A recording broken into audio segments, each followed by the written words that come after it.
Hello again, guys. As you can see, I am back with a big box in front of me, so big that I can't actually fit it in the frame. So what I'm going to do is stick it in the floor and go through the contents of the package with you.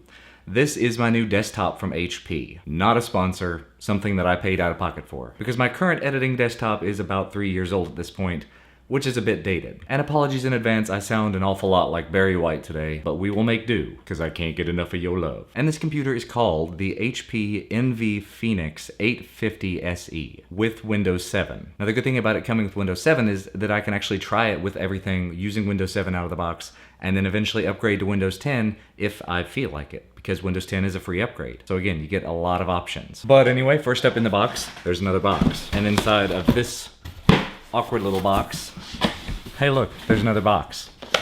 This, I would assume, is a keyboard. And the whole purpose of this is just sort of to go through and show you what you might expect if you buy a desktop from HP, brand new. And then I'll just go through and set all this up and everything, maybe do some benchmarks at the end. Yep, there you go. It is a pretty plain Jane little USB keyboard. Not bad though. Actually, the keys kind of feel like the Apple keyboard. Hey, power cable, kind of useful. DVI to VGA converter, and a terrible, horrible optical mouse. And also a packet of stuff that I'll probably never look at. And actually what appears to be the last thing in the box is the desktop itself. I've got to get back to the gym.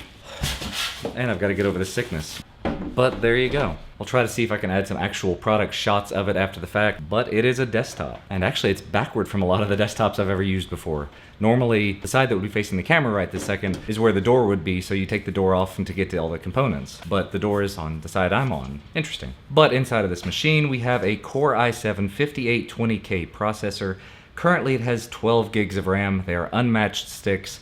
From what I understand, this is capable of taking, I think, up to 64 gigs of total RAM, and it'll do quad channel RAM. So I went ahead and ordered 32 gigs of RAM. It also has a 256 gig solid state drive in it, which interestingly enough, the drive bays in this are actually slanted downward. I've never seen a desktop do that before. This has water cooling built in, so that should be nice. And it looks like it's got a pretty decent sized fan, so hopefully that's not terribly loud. It came with an NVIDIA GTX 745 graphics card, which I am almost immediately going to be ripping out, but I'll probably be replacing it with my GTX 780 Ti, just because I've got it and I'm not gonna be using it in the desktop behind me anymore. And I think other than that, that's about all that really makes this tick. It does have a DVD burner in it instead of a Blu-ray reader writer. I didn't really need it. I've got a Blu-ray reader or writer in my existing desktop and I don't use it. I don't really use much physical medium at all anymore. But I thought this was a very cool looking desktop. It's got a lot going for it. But at this point, I think I'm gonna go ahead and put the side of the case back on, set it up, see what it looks like, see how it works. And before I forget to, I should probably mention here on the top we do have some ports. Normally desktops would have them down the front, but they've actually moved them to the top now, so you have 2 USB 3 ports, 2 USB 2 ports, a headphone jack, a multi-card reader, at least SD card reader. And then on the back there are actually 4 more USB 3 ports, as well as Ethernet and USB 2 and all that stuff. And it's all down at the bottom, which is backwards from where I've been over the last couple of years. The desktop that I'm currently using has the power supply at the bottom, so everything's kind of flipped. Anyway, I'm gonna go ahead and get this set up. Well, I'm booting it up for the first time. I've just got it over here on my treadmill desk. You can see the lights kind of changing colors there, and it's super quiet. That's one of the real benefits of the water cooling. Liking the lights too. This may actually become kind of a centerpiece on my desktop. There you go, Windows 7 Professional, ready to start. All right, the little test is done. It says for all these little things, 7.8 and 7.9 for basically everything except for graphics, and that's going to be fixed as soon as I put my 780 Ti in there. That's out of a possible 7.9, so it's about as fast as it can possibly be, at least as far as Microsoft is concerned. And I took a second to look up the SSD that's inside of it, the SanDisk X300, 256 gig, runs for about $85 on Amazon. And then looking down at the actual info about it, it says it's supposed to be capable of 600 megabytes per second. And then there's some actual stats here from other users. So I'm going to download Crystal Mark and see how that works. Alrighty, definitely impressive. 530 something megabytes a second read, 430 write, and then you have 4K sectors and sequential and all that. Definitely really nice speeds. Also, be given the Phoenix lighting on the front, as I mentioned, you can set it to do a single color, you can do a whole show of colors, do it by the CPU temperature or the CPU usage. I've been leaving it on CPU usage so far. So you can see that when there's no usage, it's at blue, and then as I tell it to use more and more CPU, it'll go to sort of a green, and then yellow, and then orange. And if it gets all the way up, you can see it starts to turn to a darker orange, and then kind of to a red. And you can even change those color presets. Right now, this is the color scheme. You can also do a lighter set of colors, and then all in blues or all in reds.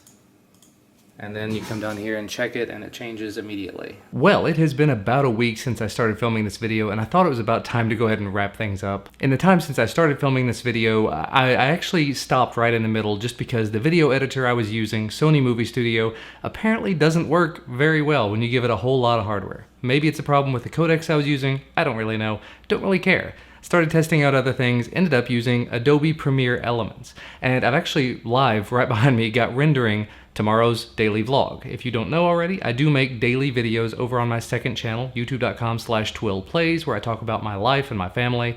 So I've been using this new software to edit those videos, as well as all of the other videos I've made since I moved to this computer. I moved to this as my primary about not exactly a week ago, but after I received this, I did go ahead and do a couple of upgrades to it. I took the 12 gigs of RAM up to 32 gigs of RAM, and boy does Adobe Premiere Elements use that. And I upgraded the graphics card a little bit from the NVIDIA GTX 745 to the 760, which is a significant performance upgrade.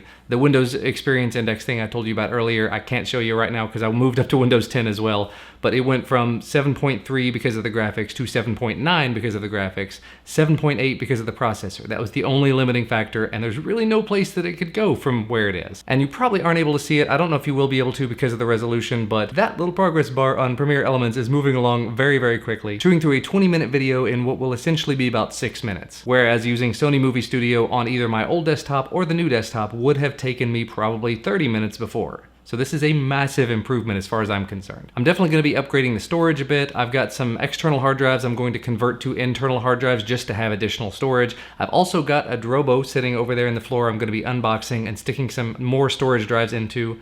So be on the lookout for a video about that in the future. But for the time being, my power, my performance improvements have definitely made a massive difference as far as my day-to-day video production. And I have found that it's very easy to transition between editors once you know what you're looking for. So actually, if I wanted to move from Premiere Elements to something like Cyberlink Power Director, I could do that. If I wanted to go to Premiere Pro, I could do that. I guess if I wanted to go to Final Cut Pro on a Mac, I probably could do that at this point. A lot of it has to do with this little piece of hardware I've got in my hand, which I've never really talked to you guys about. This is the Contour Shuttle Pro V2. I'll make a separate video about this sometime in the near future if you guys are interested in learning more about it. Really, really powerful video editing tool. But if you have any comments or questions or concerns, other than why you no-build desktop, because I have no time. Other than that, it's going to be about all from me for today. I'll put a link to where you can find this desktop that I built down in the video description. You'll have to customize it on your own, and I'm not sure if there'll be any coupons on it now or anything, but I had like a 25% off holiday coupon, which was awesome. But so far, I've been very, very pleased with it. So as always, thank you guys so much for watching. Remember to hit the thumbs up button below the video. If you like this video, subscribe to receive more videos when they become available. We'll see you again next time.